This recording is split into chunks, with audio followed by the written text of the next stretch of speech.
Hello friends, जय माता दी। आइए माता रानी का एक बहुत प्यारा भजन सुनते हैं। कैसा लगेगा आप लोग जरूर बताइएगा। तो आइए सुनते हैं। कि घर वाया अवतारी सातो मैया दुलारी, ओढ़े लाली लाल चुनारी। कि घर वाया अवतारी सातो मैया दुलारी, ओढ़े लाली लाल चुनारी।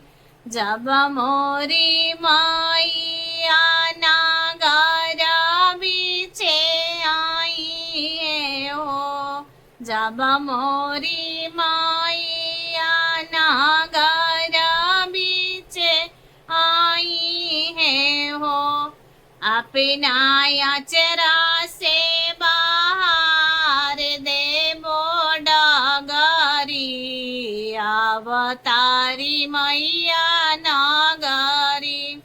कि गरवाया अवतारी सातो मैया दुलारी, ओढ़े लाली लाल चुनारी।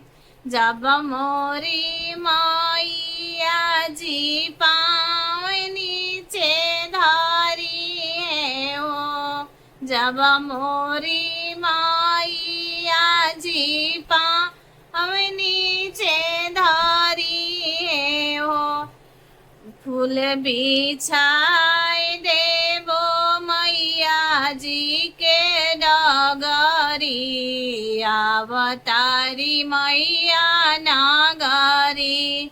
कि फूल बिछाए देबो मैया जी के डगरी, अवतारी मैया नगरी। कि घर वाया अवतारी सातो मैया दुलारी, ओढ़े लाली लाल चुनारी। कि घर वाया अवतारी सातो मैया दुलारी, ओढ़े लाली लाल चुनारी। जब मोरी मैया जी घरवा में डेगा डाली है हो, जब मोरी मैया जी घरवा में डेगा डाली है हो, चरण पखार देव भरी गंगा जल गगरी, अवतारी मैया नगरी।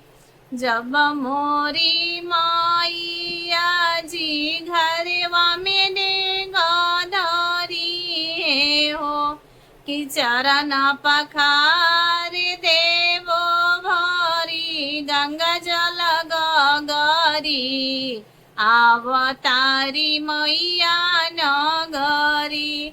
कि घर वाया अवतारी सातो मैया दुलारी, ओढ़े लाली लाल चुनारी। Thank you so much. जय माता दी।